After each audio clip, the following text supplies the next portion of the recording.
In regards to the Sterling Street overpass, the province is looking into having their electrical team come in and survey that to see about putting up poles for illumination on Sterling Street on the overpass. So just there is some attempt at trying to make these places safer.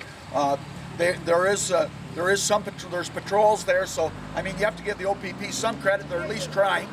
They might have been a little late getting there, but they are trying. So you know, have faith. They'll work with you. It's just going to take a little longer than we hope. That's all.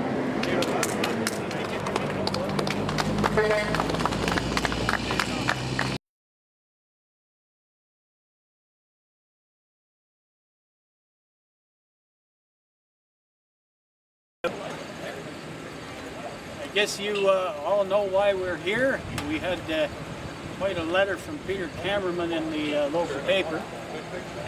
And I guess what we need is some major media here. If it weren't for the local media, none of these messages that we're trying to get out would ever get out.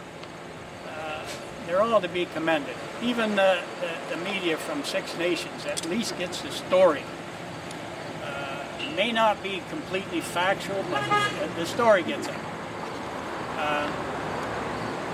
We're here because the OPP have neglected the residents of Caledonia, indeed all of Haldeman.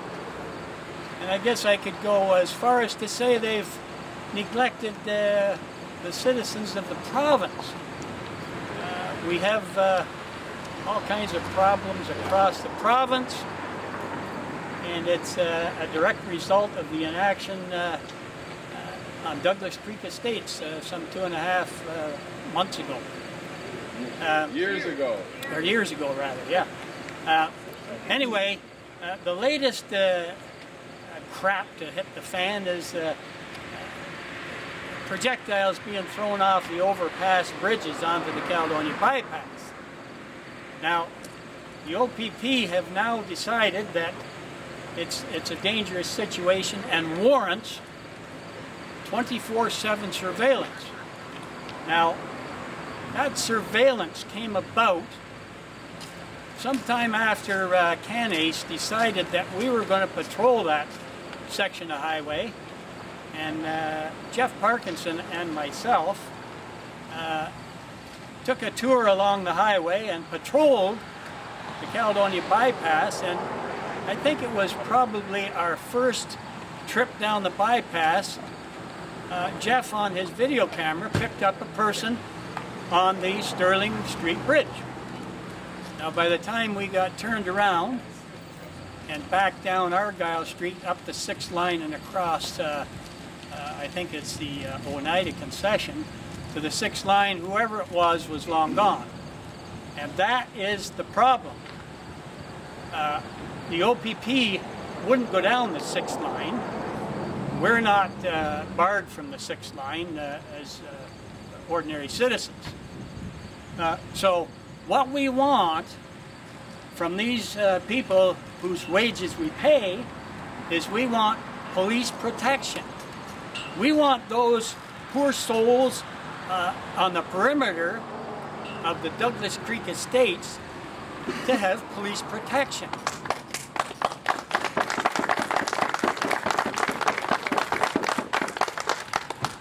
Our provincial government and our OPP don't seem to think that that's a big problem. Well, it's a major problem in that an OPP officer in this province can go anywhere he wants in this province. And yet somebody drew a line in the sand that said the OPP will not venture on Douglas Creek Estates or the 6th line. However, some time ago, the Six Nations police required assistance from the OPP. And at a town hall meeting, I asked the commander at the time, did he respond to that request? And he replied in the affirmative. I said, why would you venture on to Six Nations to assist them when they've already informed you you're not allowed on Six Nations or the Sixth Line, which isn't part of Six Nations.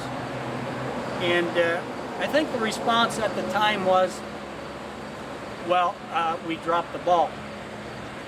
The OPP never did have the ball to drop. So I'm still upset with no policing on the Sixth Line and indeed the perimeter of Douglas Creek Estates. Now we have a local council that shares CANACE's frustration. Believe me, they share our frustration.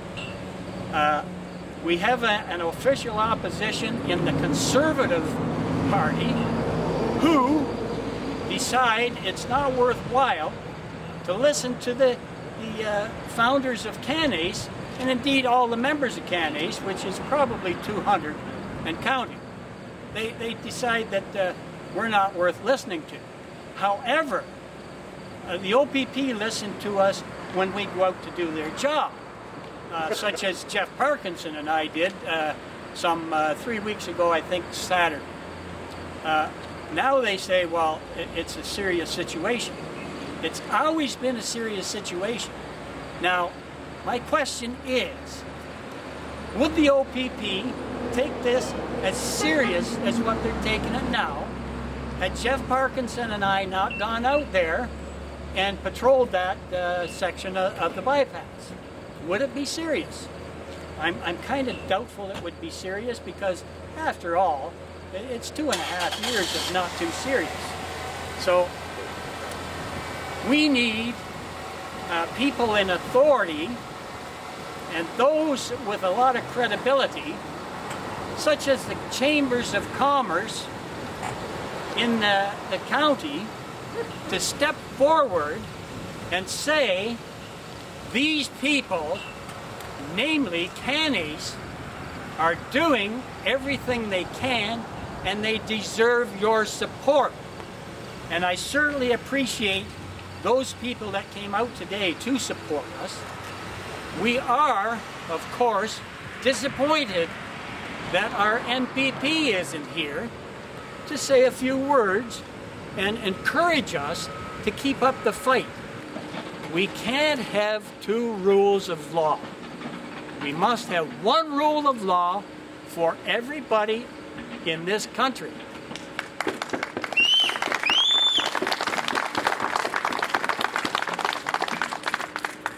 In Afghanistan, we have 3 more young men, Canadian men, dead, defending the rights of the people in Afghanistan.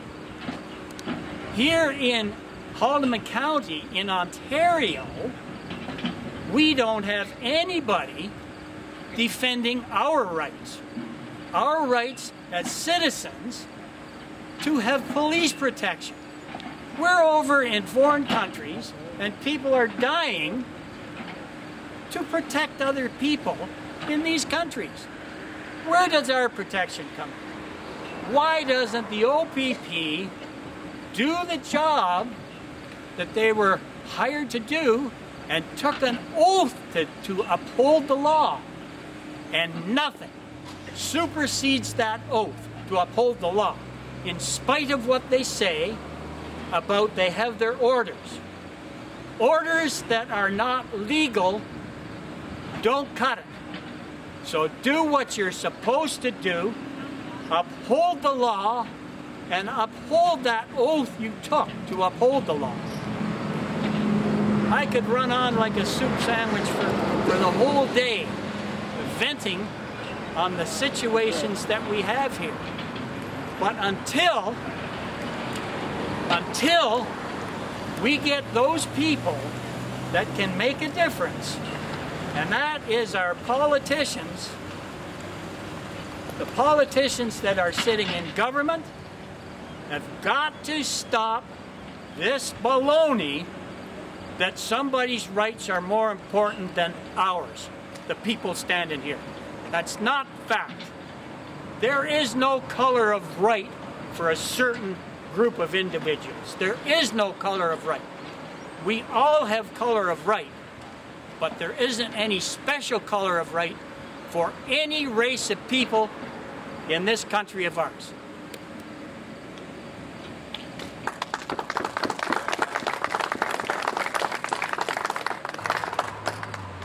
So I guess in closing, I'm looking for our local council to endorse us as the people that are trying desperately hard, going broke trying.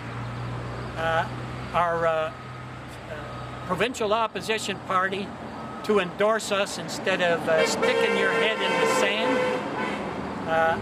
And certainly our federal government to say once and for all, get to the table and negotiate or get to court. No more messing around with these negotiations. Put it in the courts where it belongs. And for that, I'll say thanks very much for listening. I'd like Mr. McHale to say a few words on the situation we find ourselves in here in the county.